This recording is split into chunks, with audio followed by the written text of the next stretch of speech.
up next. Dr. Gerald Brooks Leadership Podcast.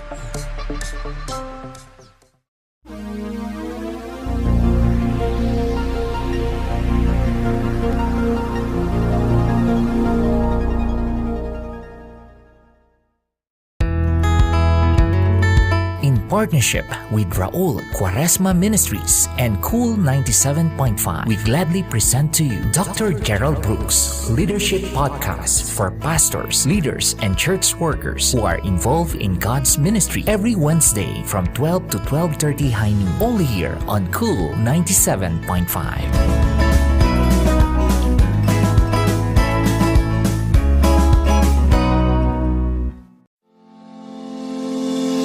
Welcome to the Gerald Brooks Leadership Podcast, a deep dive into biblical leadership with pastor and author Dr. Gerald Brooks.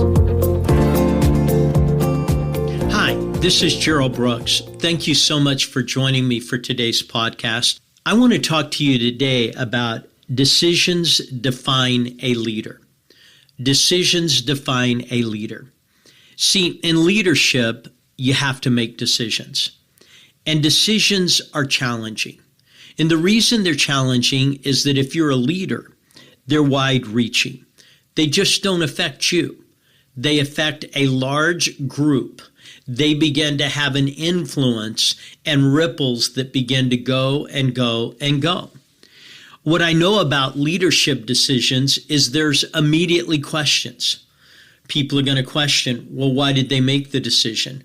Well, why did they make the decision this way? Well, why didn't they make the decision this way over here? Did they consider this? I've never made a decision that someone wasn't questioning why I made that decision.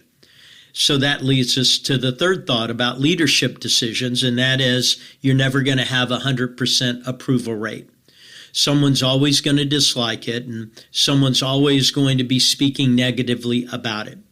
That being said, I want to talk to you about decisions. See, decisions are difficult for most people, not just leaders, but most people. And they're difficult because they require us to do 5 things. 5 things are involved in a decision. They require you to take action. And see, taking action is not always easy because it's easier to sit where you're at rather than to do something new. So you have to take action. And action sometimes is the hardest thing, to get off the status quo, to get off the X and move. Number 2, you have to accept responsibility. You have to say, I'm making this decision, and as I make this decision, I'm responsible for it. And responsibility isn't something that most people want. We always want other people to be responsible, but we seldom want that responsibility ourselves. Third, you have to choose. The very nature of a decision is that you have to choose something. You're choosing the future over the past. You're choosing good over bad. You're choosing difficult over easy. You just have to choose something. And so there's a choice involved. And number 4, as we've talked about, you will disappoint. Someone will not like that decision. Someone will not like it. But number 5, decisions are how you create change. It's how you change the course of actions that you're set on right now. So decisions are difficult for people because they require you to take action, accept responsibility, choose, disappoint, and change. Now, everyone faces life-changing decisions. And I've talked about this before. There are decisions that just change a moment. Where are we going to eat? And then there are decisions that change the next few years. Well, where am I going to work? But then there's decisions that are life-changing decisions. And it could be a decision like, who am I going to marry? So those are different levels of decision. But everyone makes life-changing decisions. But the problem is life-changing decisions don't always look like life-changing decisions when you make them. I had to stand at the head of a casket of a young teenager. He was a brilliant young man. I loved him. He had fantastic upside.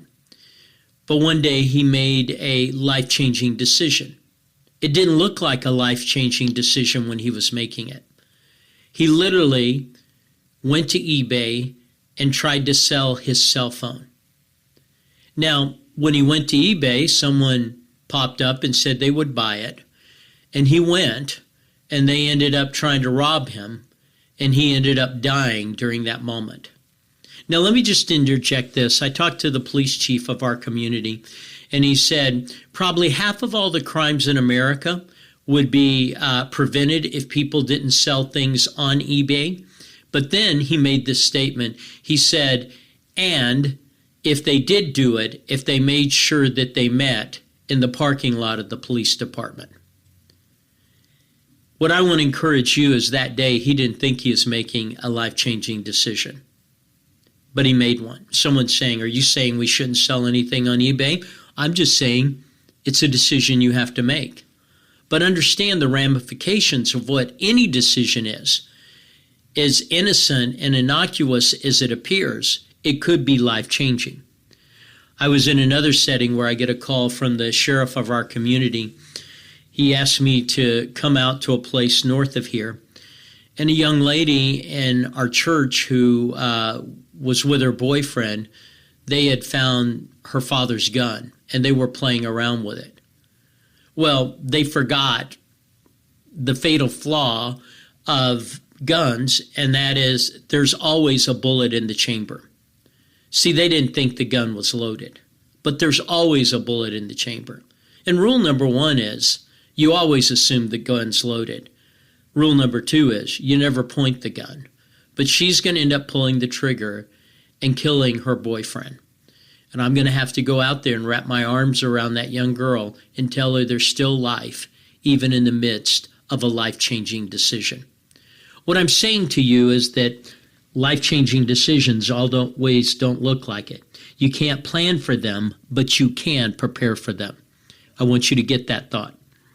You can't plan for them, but you can prepare for them. You need to recognize the important decisions in your life.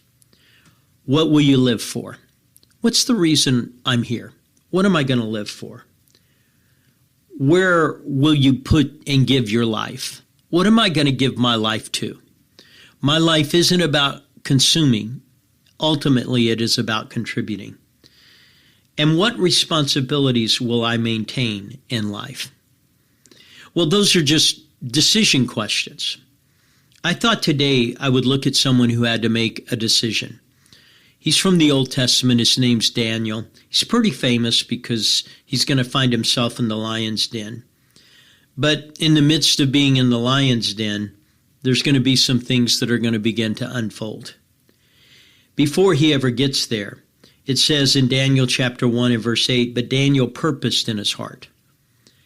And I would to God that people would understand the power of a purpose, that a purpose directs you, a purpose guides you, and a purpose God has given to you.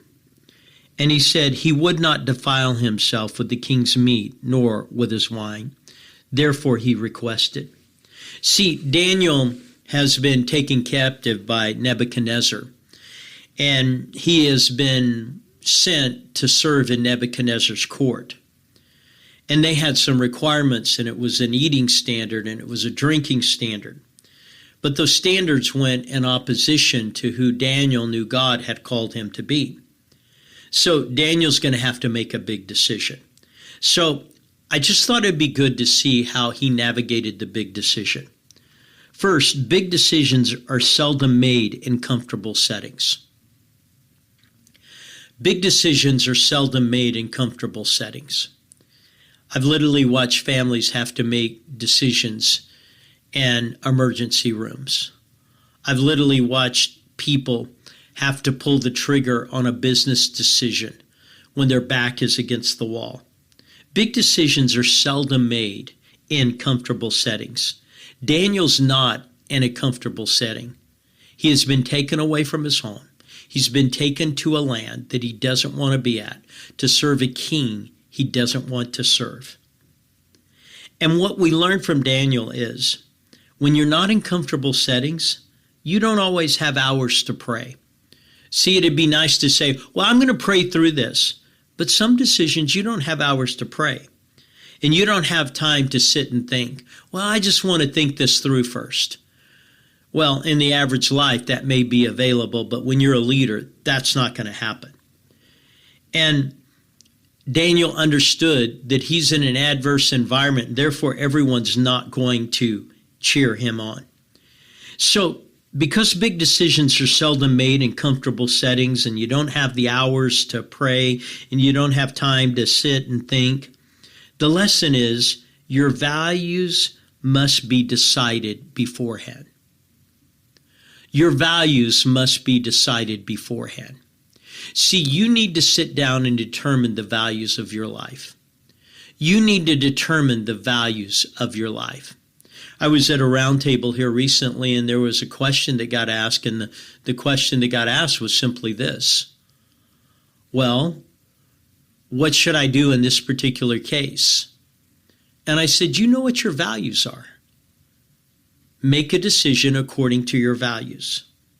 See, you don't wait until you're in crisis to determine your values. Your values have to be settled long before there's a crisis. The next principle is that big decisions are affected by the people close to you. Or maybe I should put it this way. Big decisions affect the people closest to you. That's better said. In Daniel chapter 1 and verse 11, we know that Daniel had 3 friends that he was responsible for, Meshach, Shadrach, and Abednego. And Daniel's decision is going to affect them. And so you need to understand who you choose as your friends is your biggest decision. See, in your life, the people you surround you with and are closest to you, that's the biggest decision next to the God decision that you'll make in life. Because they're going to be affected and they will affect the decisions that you make. See, friends either strengthen your convictions or they compromise them. Remember, you decide your values. Well, when you have friends around you, they are either going to enhance or detour the values that you have. So you need to make sure that you understand that when you make a decision, that those decisions are going to affect the people closest to you, and the people closest to you affect those decisions. And so choose your friends wisely. Choose who you hang out with. Sometimes in our society, well, I have thousands of friends. No, you don't. Who is it that you would call when you're in trouble? Whose voice do you want to hear when you're in a crisis? When everything's going bad, who do you want to be around? Those are your friends. Now, you might invite a lot of people to the party, but you don't invite a lot of people to come watch you cry. You figure out who your crying friends are, that they'll be there and they'll support you. They'll be a part of it. Choose your friends wisely. Another principle is this. Being decisive doesn't mean that you have to be divisive. We live in a time in our world where it seems like people think making a stand for something means that I have to put down everyone who doesn't stand with me. See, you can display your convictions without being obnoxious. Boy, what a thought. I can display my convictions without being obnoxious. Daniel chapter 1, verses 12 through 14. When Daniel goes to the people above him, he doesn't come with some righteous indignation, even though he had righteousness in his heart. And he doesn't look at them and say, well, I can't do this because my God. What he did was he presented them an option. He says, give us a certain number of days. We're going to do what we normally do. Then you look and you see if it hasn't enhanced our ability to do the job you want us to do. See, he held to righteousness without being obnoxious. And you can hold to righteousness without being obnoxious. You can make a stand without making a war. And I would say to everybody, decisions divide people, but it doesn't mean you have to be divisive. So understand that. The next principle is you can just understand the takeaway. Let me go back and revisit that because I want to say it better. You can be righteous without being rude.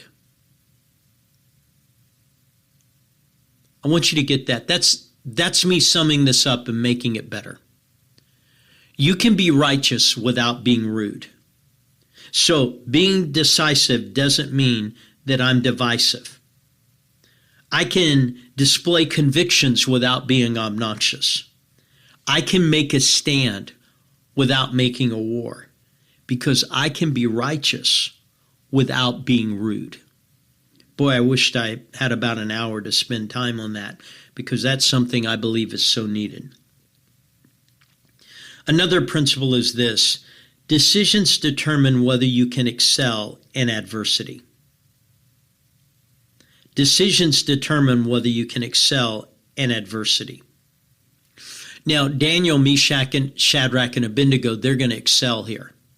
But as they excel, what we're going to find is a couple of ideas. Excellence isn't dependent on your environment. It's dependent on your heart. See, one of the things that's said about Daniel is that he had a spirit of excellence. Please understand, there's a difference between excellence and a spirit of excellence. See, excellence says everything's got to be done right, nothing can be done wrong. The spirit of excellence says I'm always getting better at what I do. And sometimes I've watched leaders try to say, well, we need excellence, and they make it an absolute rather than a spirit. Because people are going to make mistakes and people are going to fail. But when they make mistakes and they fail, it can't be something that is devastating to them.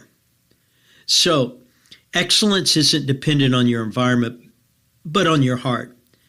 And excellence isn't about what you do, but what you become. You become better. You become better.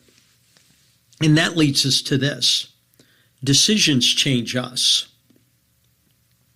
When I make good decisions, it changes me.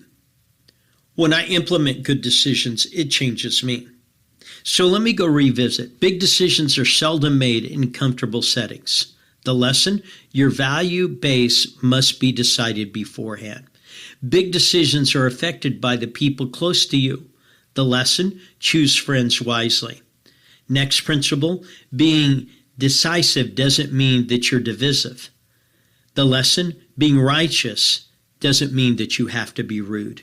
And decisions determine whether you excel in adversity. The lesson, decisions change us. Let me give you one more. Big decisions begin with small decisions. Big decisions begin with small decisions.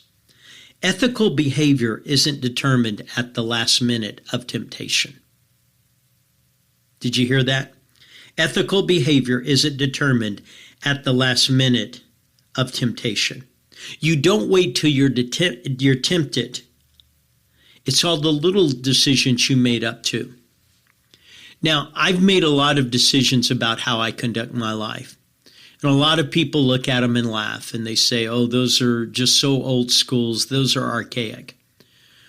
But the reason I've made those decisions is I have enough data points around me of people who didn't make small decisions of how they travel, what they do when they travel, how they present themselves, what they do when they present themselves, how they manage their time, how they do not manage their time, the casualness with which people approach big decisions.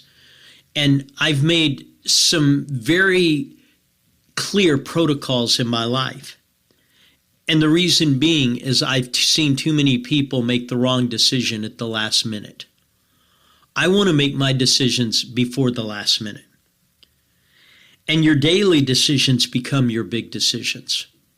Ultimately, you are what you do every day. Ultimately, you are what you do every day. So the lesson is this: little decisions are big decisions. So don't overlook it and say, this doesn't matter. So decisions define leaders. Why? Big decisions are seldom made in comfortable settings. Your value base must be decided beforehand. Big decisions are affected by the people close to you. So choose friends wisely. Being decisive doesn't mean that you are divisive. Be righteous without being rude. Decisions determine whether you can excel in adversity. Decisions ultimately change us. And big decisions begin with small decisions. Your little decisions are big decisions. Thank you. Thank you for listening on today's broadcast. Join us again and may God bless you. For more information, you may contact us on the following social media account and website. Just tap Raul Quaresma Ministries and Dr. Gerald Brooks Ministries. Subscribe, follow, like, and share us on Facebook, YouTube, Twitch TV, and Instagram.